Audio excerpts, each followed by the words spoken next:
السلام علیکم۔ دیا وائس چینل میں آپ سب کو خوش آمدید۔ آج کی کہانی کوئی عام کہانی نہیں، یہ کہانی ہے ایک ایسی لڑکی کی جس پر وہ سب بیتا جو شاید سننے والے کو لرزا دے۔ جی ہاں، آج کی کہانی میری اپنی زندگی کی کہانی ہے، وہ لمحات جو میں کبھی کسی کو نہ بتا سکی مگر اب آپ کے سامنے سچائی کے ساتھ رکھ رہی ہوں۔ میں وہی فرحت ہوں جسے اپنی ہی بھابھی اور بھائی نے چند روپے کی لالچ میں بیچ دیا اور پھر میرا حلالہ ایک مولوی کے ہاتھوں کروایا گیا۔ وہ سر جھکائے باہر حویلی کے صحن میں گہما گہمی تھی مگر اس کمرے میں ایک سناٹا اور خوف پھیلا ہوا تھا۔ بھائی اور بھابھی کے قدموں کی چاپ اب بھی اس کے کانوں میں گونج رہی تھی۔ جاتے ہوئے بھابھی کے ہونٹوں پر فاتحانہ مسکراہٹ اور بھائی کے ہاتھوں میں 5 لاکھ کی گدی تھی۔ فرحت جان گئی تھی کہ اس کی زندگی پھر سے بک گئی ہے اور وہ بھی اپنے ہی بھائی کے ہاتھوں۔ اس کے لالچی بھائی بھابھی نے مولوی صاحب سے اس کے عوض پورے 5 لاکھ روپے کی رقم لی تھی۔ مولوی لطیف نے یہ رقم اپنا مکان بنانے کے لیے جمع کی تھی، لیکن اسلم کی بہن فرحت کو دیکھتے ہی سب کچھ بھول بیٹھا۔ اسے حاصل کرنے کے لیے ان پیسوں کو اسلم کے حوالے کرنے کا ارادہ کر لیا اور ایک رات کے لیے 5 لاکھ روپے، وہ بھی فرحت جیسی 22 سالہ لڑکی کے لیے بہت بڑی رقم تھی۔ اگر اسلم ایک رات کی بجائے ایک بار اس کی جھلک دیکھنے کے لیے بھی 5 لاکھ مانگتا تو وہ خوشی خوشی دے دیتا۔ وہ اس کی محبت کے جال میں اس قدر جکڑ گیا تھا کہ اس سے اپنے گاؤں میں موجود وفادار بیوی اور بیٹی کا خیال بھی نہ رہا۔ فرحت سر جھکائے یہ سوچ رہی تھی کہ وہ کل سے پھر بھابھی کی باتیں سنے گی۔ کوئی بھابھی اس قدر ظالم بھی ہو سکتی ہے کہ محض پیسوں کی خاطر اس سے آگے اس سے کچھ سوچا نہ گیا۔ بھابھی بہت چالاک مکار تھی، اس کے سامنے بھائی تک کی بولتی بند رہتی تھی۔ پھر فرحت کس کھیت کی مولی تھی، ماں باپ کے مرنے کے بعد یوں بھی وہ گمسم ہو گئی تھی۔ اپنے ناخنوں سے اپنے زخم خود چھیل لینا، پھر درد سے تڑپتے ہوئے تڑپ بھی نہ سکنا، جیسے دل کے راستے سوراخوں سے بھی لہو کے دھارے بہتے ہوں۔ تقدیر نے اسے کس موڑ پر لا کھڑا کیا تھا کہ اسے صرف عارضی طور پر دلہن بننا پڑ رہا تھا۔ وہ جانتی تھی اس کے بھائی کو 5 لاکھ کی رقم دینے والا مولوی ابھی آئے گا اور اپنی تسکین کے بعد وہ واپس بھیج دے گا۔ اس کے ساتھ اتنا ہی معاہدہ ہوا تھا، شاید وہ اس کی محبت کے قصیدے بھی پڑھے، مگر اس سے کیا ہوگا؟ محبت کا نام لینے سے میرے جذبات پگھلنا تو شروع ہو جائیں گے۔ اس نے ایک نظر مولوی کو دیکھا تو تھا جب وہ گاڑی کا دروازہ کھول کر اسے نیچے اترنے کا کہہ رہا تھا۔ اس نے اپنی سفید کڑھائی والی چادر کا نقاب کیا ہوا تھا۔ اس کی آواز پر بس ایک پل کو نظر اٹھا کر دیکھا، پھر وہ اٹھی اور کھلے دروازے سے فوراً اندر کی جانب یوں بھاگی جیسے اگر کسی نے دیکھ لیا تو اس کی چبھتی نظروں کا سامنا نہیں کر پائے گی۔ وہ اندر آئی تو اسے ایک کمرہ نظر آیا جہاں پر سامنے ہی ایک پلنگ تھا۔ وہ تیزی سے کمرے میں آئی اور پلنگ کے ایک کونے پر گٹھری کی مانند بیٹھ کر سوچنے لگی، اب اس کے ساتھ کیا ہونے والا ہے؟ اسے وہاں بیٹھے یاد آیا کہ اس سے قبل بھی ایک بار وہ دلہن بن چکی تھی۔ تب تک اس کے دل میں کتنے ارمان تھے، حالانکہ اس نے اپنے دلہے کو بھی نہیں دیکھا تھا، مگر اتنا جانتی تھی کہ بھابھی نے اس کے لیے غلط فیصلہ نہیں کیا۔ تب اسے بھائی پر مکمل اعتماد تھا۔ وہ رشتہ بھابھی نے اپنے کزن کے ساتھ کروایا تھا۔ بھابھی نے کہا تھا کہ فرحت تو بڑی خوش قسمت ہے کہ علی جیسا امیر و کبیر اور مربوں کا مالک ملنا خوش قسمتی نہیں تو اور کیا ہے، تیرے تو عیش ہوں گے، پوری زندگی روپے پیسے کی کمی نہیں ہوگی۔ وہ بھابھی کی بات پر شرما گئی تھی۔ اس کے سسرال سے جب شادی کا سامان آیا تو اتنے مہنگے اور خوبصورت کپڑے، قیمتی زیورات دیکھ کر اس کی ہمسائیوں اور سہیلیوں نے اس کی زندگی کو رشک بھری نظروں سے دیکھا تھا۔ وہ بھی بے حد خوش تھی۔ بھابھی سے جتنے بھی گلے شکوے تھے وہ سب ختم ہو گئے تھے۔ اس کے تمام تر خدشات بھی دور ہو گئے۔ بھابھی سے اس کا دل صاف ہو گیا۔ وہ سوچنے لگی بھابھی زبان کی کڑوی ضرور ہے مگر دل کی بے حد اچھی ہیں۔ پر دن پر لگا کر اڑے اور شادی کا دن آ پہنچا۔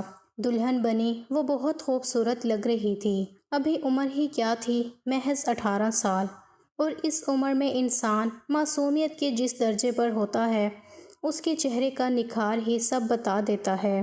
فرحت کا چہرہ بھی وہی بتا رہا تھا کہ اس کی خوشیوں بھری زندگی علی کے ساتھ شروع ہونے والی ہے۔ مولوی لطیف کمرے میں آ کر کھنکارا تو وہ ماضی سے نکل کر حال میں آ گئی۔ مولوی لطیف اس کے قریب بیٹھ گیا، اسے بتانے لگا کہ جب پہلی بار اس نے فرحت کو دیکھا تو اپنے دل پر قابو نہیں رکھ پایا۔ اسے یاد آیا تھا کہ اس کا اور علی کا نکاح مولوی لطیف نے پڑھایا تھا۔ وہ مولوی کو دیکھتے ہوئے علی کے بارے میں سوچنے لگی۔ علی اس کے اور مولوی لطیف کے اس تعلق کے بارے میں کیا سوچے گا جب اسے یہ معلوم ہوگا کہ مولوی لطیف کی ہماری شادی والے دن سے مجھ پر نظر تھی۔ وہ گھبرا گئی اور مولوی لطیف کو کہنے لگی کہ وہ چند گھڑی آرام کرنا چاہتی ہے۔ مولوی لطیف نے اسے آرام کرنے کا کہا اور خود کمرے سے باہر چلا گیا۔ فرحت نے اپنا چہرہ کمبل کے اندر کر لیا۔ مولوی لطیف کی نظریں گھڑی کی سوئی پر ٹکی ہوئی تھی۔ پھر 1 گھنٹے بعد اس نے جا کر فرحت کو پکارا۔ فرحت چھوٹی سی تھی جب اس کے والد کا انتقال ہو گیا تھا۔ ماں نے دونوں بہن بھائیوں کو محنت مشقت کر کے پالا تھا۔ اسلم فرحت سے پورے 7 سال بڑا تھا۔ جیسے ہی اسلم کام پر لگا اس کی ماں نے اس کے لیے رشتہ دیکھنے کا فیصلہ کر لیا۔ پھر کسی کے توسط سے بھابھی عالیہ ان کو بے حد پسند آئیں اور چٹ منگنی پٹ بیاہ والا معاملہ ہو گیا۔ اماں تو شاید اسی کی شادی کے انتظار میں تھی کہ عالیہ کو گھر لانے کے بعد وہ خود چل بسیں۔ فرحت کی مکمل ذمہ داری اب بھابھی پر آ گئی۔ اس نے فرحت کے ساتھ سب کچھ اچھا سلوک تو نہ کیا تھا مگر فرحت نے اپنے سارے شکوے تب بھلا دیے تھے جب بھابھی نے فرحت کا رشتہ اپنے کروڑ پتی کزن علی سے طے کیا۔ بھائی بھابھی نے ان سے موٹی رقم لے لی اور اب بھائی اور بھابھی نے اسے بوڑھے کے پلے باندھ دیا تھا۔ تب بھی فرحت نے اف تک نہ کی تھی، وہ بس خاموش رہی تھی۔ جب وہ یہاں بیاہ کر آئی تو اسے معلوم ہوا کہ علی کی عمر 50 سال ہے۔ اسے اس قدر دھوکہ دیا گیا تھا۔ علی بوڑھا شخص تھا جس کے پہلے ہی 7 بچے تھے جبکہ اس کی پہلی بھی 2 بیویاں تھیں۔ 2 بچوں کے بعد دونوں بیویوں نے اس کی تلخ مزاجی سے تنگ آ کر مر جانے میں عافیت جانی تھی۔ ایک کنویں میں کود کر مر گئی، دوسری نے زہر کھا کر اپنی آخرت خراب کی۔ فرحت نے جاتے ہی علی کا گھر سنبھال لیا تھا۔ اس نے بھوکے بچوں کو گلے لگا کر سگی ماں کا پیار دیا۔ علی کی بد مزاجی بھی اس کے حسن عمل اور رکھ رکھاؤ کے آگے دھیمی پڑنے لگی۔ اجلے کپڑوں اور لذیذ کھانوں اور خاموشی سے پاؤں دباتی۔ جب چپ چاپ بے زبان خوبصورت عورت بھلا کسے بری لگے گی، خصوصاً جو نہ کام کرتے ہوئے تھکتی ہو نہ رات دن کھانسنے کی شکایت کرتی ہو۔ گھر کے سارے کام وہ نوکرانی کی طرح کرتی، جہاں ذرا سی غلطی ہو جاتی علی اسے روئی کی طرح دھنک کر رکھ دیا کرتا۔ ہاں مگر جب وہ مائکے جاتی خوب بن سنور کر جایا کرتی تھی۔ بھابھی کو بھی یوں ظاہر کرواتی کہ نہ جانے وہ کتنی خوش باش ہے۔ مگر اس دن گھر میں ایک دن بھابھی نے اسے کہا کہ گھر میں کچھ رقم کی ضرورت ہے۔ اس نے بھی فوراً سے جواب دیا، علی تو تمہارا بھی چچا زاد بھائی ہے، اچھا ہے تم اس سے براہ راست مانگ لو۔ بھابھی کے دل میں اس کی بات سے ایک گراں سی پڑ گئی۔ پھر تو اس نے فرحت کا گھر توڑنے کی ٹھان لی تھی۔ ایک دن فرحت جب کپڑے دھو کر چھت پر پھیلانے گئی تو علی گھر آ گیا۔ وہ سیدھا چھت پر پہنچا۔ نزدیکی کسی چھت پر ابھی کوئی لڑکا اوپر آیا تھا جبکہ فرحت اپنے ہی دھیان میں کپڑے سکھا رہی تھی۔ علی کو لگا اس لڑکی کی جانب ہی متوجہ ہے۔ اس نے بس اس لڑکے کو دیکھا تو سیڑھیوں سے گھسیٹتا ہوا اسے نیچے لے آیا، پھر اتنا مارا کہ اس کی روح تک کانپ اٹھی۔ مار کر جب اس کا بھرتا بنا دیا تو نہ جانے کیا سوچی، طلاق کے 3 الفاظ بول کر اسے گھر سے نکال دیا۔ وہ واپس آیا تو فرحت جا چکی تھی۔ اسے اپنی غلطی کا احساس ہوا۔ وہ جانتا تھا اسے صرف عالیہ کی باتوں کا غصہ تھا، بس وہ بہانہ ڈھونڈ رہا تھا کہ اسے مارے گا، ورنہ اسے بھی معلوم تھا کہ فرحت ایسی نہیں ہے۔ سب لوگ بھی جانتے تھے کہ فرحت بے زبان گائے ہیں اور اس کی شرافت کی قسم 2 فرشتے بھی کھاتے تھے۔ علی اس کی خاموشی سے چڑ گیا تھا، یا شاید اسے اپنے بڑھاپے اور اس کی خوبصورتی سے خوف آنے لگا تھا۔ وہ روتی دھوتی بھائی کے گھر عدت گزارنے لگی۔ بھابھی کو بھی خوب موقع مل گیا۔ اس کے طعنے تشنیح ختم نہیں ہو رہے تھے۔ سچی بات تو یہ تھی اس کی بھابھی نے خود ہی اس کے گھر آگ لگائی تھی۔ ابھی اس کی طلاق کو 1 ہفتہ بھی نہ گزرا تھا کہ علی اپنی پکڑی اس کے بھائی کے قدموں میں رکھ کر اس کی واپسی کے لیے گڑ گڑانے لگا۔ گاؤں کے مولوی صاحب کے فتوے سے کسی کو تسلی نہ ہوئی تو آس پاس کے 4 لوگوں کو شہر کے بڑے مولوی سے پوچھنے بھجوایا گیا۔ سوائے حلالے کے کوئی اور چارہ نہ تھا، مگر فرحت بولی کہ وہ حلالہ نہیں کرے گی۔ فرحت کی بے زبانی، حسن اور نرم طبیعت کے چرچے اب گھر گھر اور بچے بچے کی زبان پر تھے۔ علی نے اپنی زمین میں گڑھی تھیلی کو ہوا لگوائی۔ کہنے والے کی زبان کو کون روک سکتا ہے؟ مگر عدت کے دن پورے ہوتے ہی فرحت کا نکاح لطیف سے ہو گیا۔ وہاں کی روایت تھی کہ حلالہ کرنے والے کے لیے جس شخص کا انتخاب کیا جاتا ہے وہ ایک اچھی رقم ادا کرتا ہے اور یہ بھی گارنٹی ہوتی ہے کہ وہ طلاق ضرور دے گا۔ اس لیے مولوی نے بھی 5 لاکھ روپے فرحت کے بھائی کو جمع کروا دیے۔ فرحت کو طلاق دینے کے بعد یہ رقم اسے مل جانی تھی۔ سنا ہے اب کی بار نکاح کے وقت فرحت پھوٹ پھوٹ کر روئی تھی۔ مولوی صاحب نے جب فرحت کو دیکھا تو بے حد خوش ہوا۔ اسے لگا اس کی مراد پوری ہو گئی ہے۔ دوسری طرف علی بھی بے حد پریشان تھا۔ اسے سچ مچ فرحت سے محبت ہو چلی تھی۔ فرحت تو دل و جان سے اس پر فدا تھی، مگر علی کے کہنے سننے پر بھائی بھابھی نے کیسے کیسے ڈراوے دھمکاوے استعمال کیے، کون کون سے جتن کر کے، کتنے کتنے سنہرے باغ دکھلا کر مولوی کو طلاق دینے پر آمادہ کیا، یہ خدا ہی بہتر جانتا ہے۔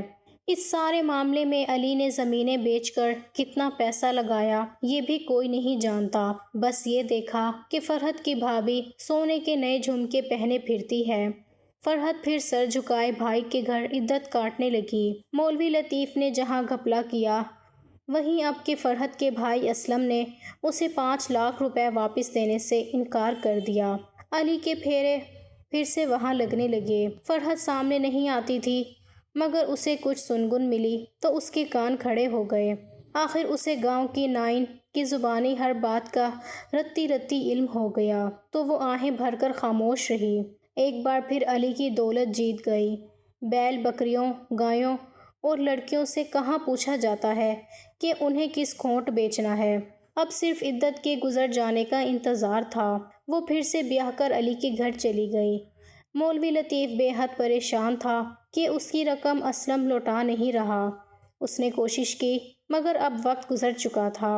ایک دن فرحت باہر باغیچے میں بیٹھی ایک شاخ سے ٹوٹی مٹی پر بلا مقصد لکیریں لگا رہی تھی کہ اس نے وہاں مولوی لطیف کو آتے دیکھا۔ وہ جلدی سے بھاگ کر اندر گئی اور مولوی کے بارے میں بتایا۔ علی نے اس کے آنے کی وجہ پوچھی تو اس نے کہا حلالہ کی ضمانت 5 لاکھ اور وہ اس کے بھائی اسلم سے لے کر دے، ورنہ وہ پنچایت بلائے گا۔ فرحت کی عزت کا سوال ہے، ورنہ پنچایت بلاتے دیر نہیں لگتی۔ علی نے اسے یقین دلایا کہ وہ لے دے گا۔ اس نے اسلم سے بات کی مگر وہ جھوٹ بولنے لگا کہ اس نے رقم مولوی کو واپس دے دی ہے۔ ان دونوں میں جھگڑا بڑھ گیا تھا۔ لطیف اسلم کے ساتھ ہاتھا پائی پر اتر آیا۔ اچانک ہی فرحت کو خدا جانے کیا ہوا، وہ درمیان میں کود آئی اور اپنے بھائی کو بچانے لگی۔ یہ دیکھ کر علی کو طیش آ گیا کہ بیوی اس کی ہے، اسے شوہر کی طرفداری کرنی چاہیے نہ کہ مائکے والوں کی۔ اس نے تو پھر سے طلاق کے 3 لفظ بول دیے۔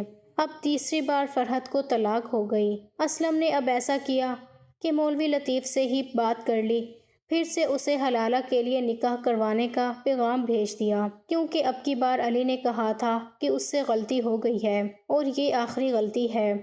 اس کا کفارہ اسے ادا کرنا ہے، کیونکہ وہ پھر سے اسے شادی کرنا چاہتا ہے۔ اب کی بار مولوی لطیف نے ایک شرط رکھی۔ فرحت پھر دلہن بن کر اس کے گھر آ گئی۔ مولوی خوش تھا کہ وہ ساری زندگی اس کے پاس رہے گی، مگر اگلے دن جب علی نے اس سے طلاق کا مطالبہ کیا تو اس نے صاف انکار کر دیا۔ اب اسلم نے بھی بہن کا گھر پھر سے اجاڑنے سے انکار کر دیا۔ علی کو بھی یہ سن کر غصہ آیا، کیونکہ اس کی پوری جائیداد جو اسلم کے کہنے پر فرحت کے نام لگا چکا ہے وہ ہاتھ سے چلی جائے گی۔ اسے ہارٹ اٹیک ہو گیا، وہ وہیں چل بسا۔ ایک طرف فرحت کا بھائی سر کے بال کلر کروا کر نئے جوتے اور کاٹن کا سوٹ پہنے ایک لڑکی کو لے کر گھر پہنچا۔ بیوی سے کہنے لگا، یہ مولوی لطیف کی بہن ہے جسے میں فرحت کے بدلے میں بیاہ کر لایا ہوں۔ یہ سنتے ہی بھابھی کا سارا غرور خاک میں مل گیا۔ وقت گزرتا گیا، مولوی لطیف اور فرحت خوش باش زندگی گزارنے لگے تھے۔ فرحت نے چاہا یا نہ چاہا، ہم اگر تقدیر نے اسے اسی گھر کا کر دیا۔ کچھ سال بعد ان کے بچے بھی ہوئے۔ گاؤں کے لوگ طرح طرح کی باتیں کرتے، مگر خاموشی ہی اوڑھ لی۔ اب وہی فرحت جو کبھی معصوم لڑکی تھی، تقدیر کے کھیل اور لوگوں کے لالچ سے گزر کر ایک سخت جان عورت بن چکی تھی۔ اس کی آنکھوں میں آنسو تو تھے، لیکن ان آنسوؤں میں اب شکوہ کم اور تجربہ زیادہ تھا۔ آپ کو اگر یہ کہانی اچھی لگی ہے تو اس ویڈیو کو لائک کیجیے، اور اس طرح کی مزید کہانیاں سننے کے لیے ہمارے چینل کو ضرور سبسکرائب کیجیے۔ کہانی سننے کا شکریہ۔ آپ سے ملاقات ہوگی اگلی ویڈیو میں، تب تک کے لیے اللہ حافظ۔